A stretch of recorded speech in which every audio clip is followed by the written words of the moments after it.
Hello students, কেমন আছো? আশা করি তোমরা ভালো আছো। স্বাগতম সৌমেন এডুকেশন অফিসিয়াল চ্যানেলে। আজকের ক্লাসে আমরা আলোচনা করব ক্লাস 10-এর গোলক চ্যাপ্টারটি।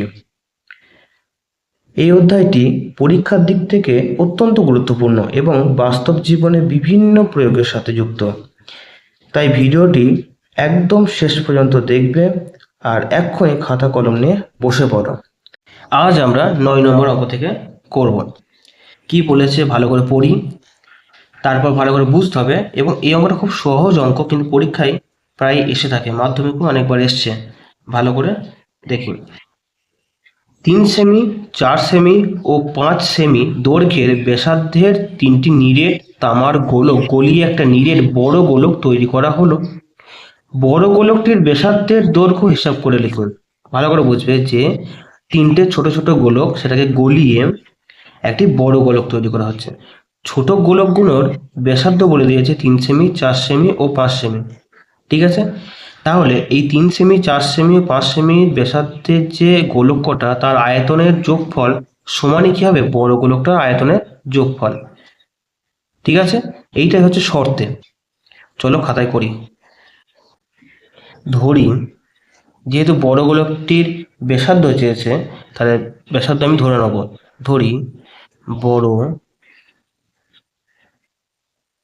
গোলকটির ব্যাসার্ধ সমান কত? একটা আর ধরি, 8 সেমি। ঠিক আছে, তাহলে একবারে যদি আমি শর্তে ফেলি কি হবে? খুব সহজ হবে, কিন্তু অঙ্কটা হয়ে যাবে, কঠিন ভাবে ভাববে না। একটি গোলকের আয়তনের সূত্র কি? 4/3 পাই আর কিউব। এটা কি বড় গোলকটির আয়তন।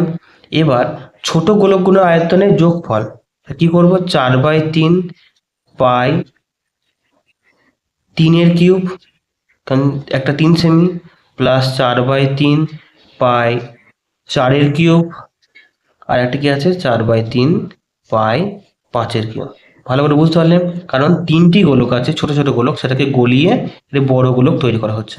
ঠিক আছে, এবার খুব সহজভাবে ক্যালকুলেশন করব। এই জায়গাটা খুব ভালো করে দেখবে, ক্যালকুলেশন খুব সহজ। এই যে প্রতিটাতেই 4/3 পাই আছে, এই কটাকে আমি কমন নিয়ে নেব। কি থাকবে? 3-এর কিউব প্লাস 4-এর কিউব প্লাস 5-এর কিউব। ঠিক আছে, যেহেতু এখানেও 4/3 পাই আছে, এখানেও 4/3 পাই আছে, আমি এই কটাকে আমি কি কেটে দিতে পারি। বুঝে গেল? তাহলে এখান থেকে আর কিউবের মানটা কি আসছে? 3-এর কিউব প্লাস 4-এর কিউব প্লাস 5-এর কিউব। ঠিক আছে, 3-এর কিউব মানে কত? 27। ঠিক আছে, প্লাস 4-এর কিউব মানে 64, প্লাস 5-এর কিউব মানে হচ্ছে 125।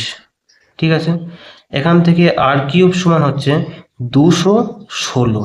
এই তিনটে যোগফল হচ্ছে 216। এবার আমরা আগেই দেখেছি যে 216 কার কিউব? 6-এর কিউব। ঠিক আছে, এই কিউব কিউব সূচকের নিয়ম আমরা আগেই করেছি। তাহলে আর সমান কি হবে? 6। তাহলে বড় গোলকটার ব্যাসার্ধ কত হবে? 6 সেমি। বোঝা গেল? অতএব বড় গোলকটির ব্যাসার্ধ সমান 6 সেমি। এই অঙ্কটা যদি কারো বুঝতে অসুবিধা হয়ে থাকে, আমাকে কমেন্টের মাধ্যমে জানাও। কোনো ভিডিওটিতে লাইক না করে থাকো, এখনই করে দাও। চ্যানেলটিতে সাবস্ক্রাইবের জন্য করে দিও। চলো তারপরে অঙ্কটা করি। এই 10-এর অঙ্কটা খুব সহজ অঙ্ক, ভালো করে বুঝবে। হ্যাঁ, তাহলেই দেখো খুব সহজভাবে হয়ে যাবে। একটি অর্ধগোলাকৃতি গম্বুজের ভূমিতলের ব্যাসের দৈর্ঘ্য 42 সেমি। এই জায়গাটা কিন্তু খুব ইম্পর্টেন্ট। কি বলে দিয়েছে? ব্যাস বলে দিয়েছে, এখানে কিন্তু ব্যাসার্ধ বলে দেয়নি। তাহলে এই অঙ্কটা করতে গেলে আমাদের ব্যাসার্ধ বার করে নিতে হবে। ঠিক আছে, এই ব্যাসটাকে 2 দিয়ে ভাগ করলে আমরা ব্যাসার্ধ পেয়ে যাব। গোলকটির উপরিতল রং করতে প্রতি বর্গ মিটার 35 টাকা হিসাবে কত খরচ হবে হিসাব করে লিখি। ঠিক আছে, তার মানে উপরিতলটা যদি রং করি, তার মানেটা কি? বক্রতলের ক্ষেত্রফলটা এসেছে। আর গম্বুজ কেমন দেখতে হয়? একটি অর্ধ গোলকের মতো। এই দুটো শুধু মাথায় ভেবে নাও, গম্বুজ মানে অর্ধগোলক, আর অর্ধগোলকের উপরিতলের ক্ষেত্রফল বা বক্রতলের ক্ষেত্রফল যদি জেনে যাও, বা সূত্র যদি জেনে যাও, সেই সূত্র এবং এই প্রতি বর্গ মিটারে খরচটা গুণ করে দিলে আমরা উত্তর পেয়ে যাব। চলো খাতায় করি। দেখো একটা গম্বুজ কেমন দেখতে হয়, এরকম উল্টোনো, ঠিক আছে, হলো না একটু বেঁকে গেল, তাও এটাই ভেবে নাও একটা অর্ধগোলক যেটা উল্টোনো, ঠিক আছে।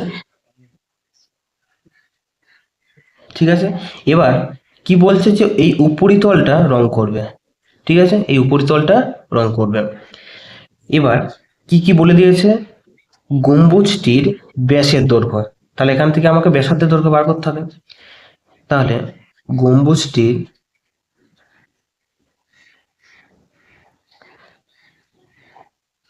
ব্যাসের দৈর্ঘ্য কত বলে দিয়েছে, 42 সেমি, 42 ডেসিমিটার, ডেসিমিটার আমি সেমি বললাম, এটা ভুল হয়েছে, 42 ডেসিমিটার। তাহলে ব্যাসার্ধ কত হবে, ব্যাসার্ধ হবে 42/2 মানে কত, 21 ডেসিমিটার। এটা যদি, এইটা ভালো করে মাথায় রাখবে, ব্যাস থাকলে ব্যাসার্ধ করে নেবে, তারপর অঙ্কে নামবে, ঠিক আছে। এবার গম্বুজটির উপরিতলের ক্ষেত্রফল বা বক্রতলের ক্ষেত্রফল বার করব। গম্বুজটির গম্বুজটির বক্রতলের উপরিতলের ক্ষেত্রফল লিখি, উপরিতলের ক্ষেত্রফল কত, কি সূত্র, 2πr²। এটা কি অর্ধগোলকের বক্রতলের ক্ষেত্রফলের সূত্র, আর যেখানে ব্যাসার্ধ, ঠিক আছে। এখানে 2 × পায়ের মানটা কত, 22/7, আর এর মানটা কত, 21, 21টাকে আমি দুবার গুণ করব। কেন দুবার গুণ করবো, কারণ r² আছে, ঠিক আছে। 7 3 21, 2 22 3 আর 21 যদি পরপর গুণ করি তা কি হবে, 2772 বর্গ ডেসিমিটার। এইটা আমি পরে অন্য জায়গায় গুণটা করে নিয়েছি, তোমরা নিজে ক্যালকুলেশন করে দেখে নেবে কত আসছে, ঠিক আছে। এবার যেহেতু অঙ্কে বলে দিয়েছে প্রতি বর্গ মিটারে 35 টাকা করে খরচা হবে, তাহলে এটা কি বেরিয়েছে, বর্গ ডেসিমিটার। এই বর্গ ডেসিমিটারটাকে আমাকে বর্গ মিটারে কনভার্ট করতে হবে, তারপর আমাকে 35 দিয়ে গুণ করতে হবে। তাহলে এইটা সমানই আমি লিখতে পারি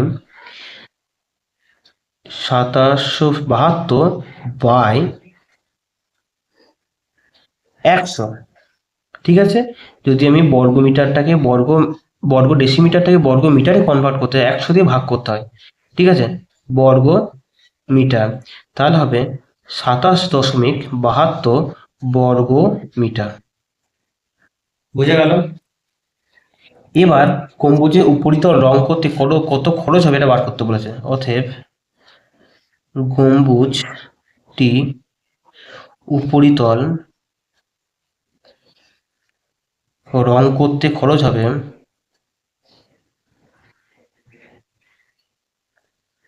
27.72 গণিত কত 35 প্রতি বর্গ মিটারে 35 টাকা, তাহলে এত টাকা সমান হবে 970.20 টাকা।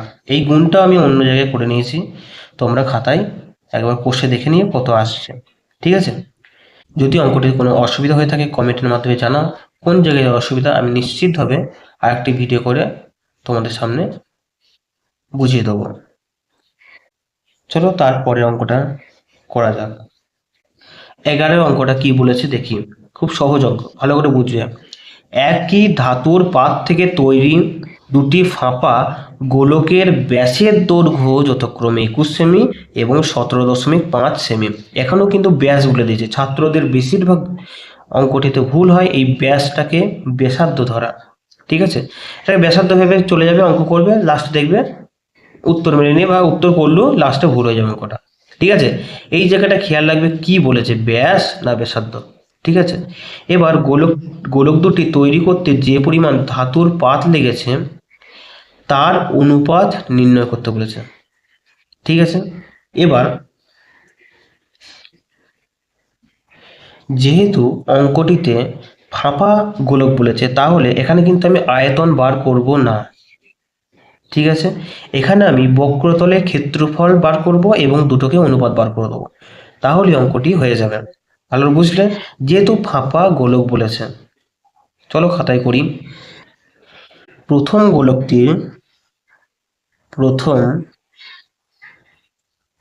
গোলকটির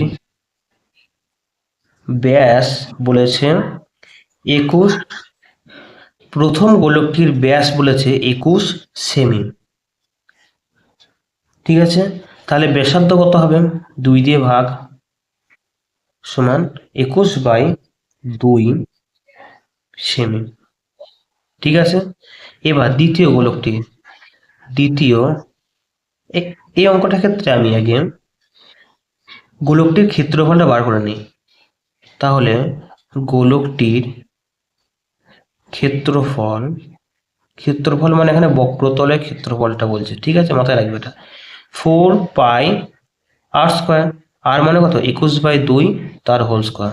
এটা হচ্ছে বর্গ সেমি। ঠিক আছে, এবার দ্বিতীয় গোলকটির ব্যাস কত বলেছে? দেখো, 17.5 সেমি। ঠিক আছে, তাহলে ব্যাসার্ধ কত হবে? 2 দিয়ে ভাগ। খুব সহজ অঙ্ক, কিন্তু শুধুমাত্র কনসেপ্টটা যদি একটু বুঝে নাও তাহলে অঙ্কটি হয়ে যাবে। এবার বক্রতলের ক্ষেত্রফল হবে 4πr², 17.5/2 তার হোল স্কোয়ার। তাহলে এবার এইটার অনুপাত বা এইটার অনুপাত, ঠিক আছে, এইটার অনুপাত আর এইটার অনুপাত যদি করে দিই তাহলে অঙ্কের উত্তর বেরিয়ে যাবে। অতএব প্রথম ও দ্বিতীয় গোলকের ক্ষেত্রফলের অনুপাত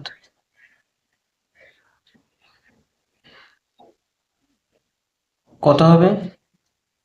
4π/2 তার হোল স্কোয়ার ইস টু 4π/5/2 তার হোল স্কোয়ার। ঠিক আছে, এবার আমি অনুপাত থাকলে কি হয়, এইটা আর এইটা কেটে দিতে পারি মনে মনে কাটবে এটা। তাহলে কি আছে? 21/2 তার হোল স্কোয়ার ইস টু 17.5/2 তার হোল স্কোয়ার। এবার যেহেতু অনুপাত, তাহলে আমি কি বাই আকারে লিখতে পারি। তাহলে 21 কটা আছে? দুটো। 21 × 21/2 × 2। ঠিক আছে, এবার 17.5টা দুবার আছে, তলায় লিখবো যেহেতু বাই। 17.5 × 17.5 আর উপরে 2 × 2। ঠিক আছে, 2 কাটলো, 2 কাটলো।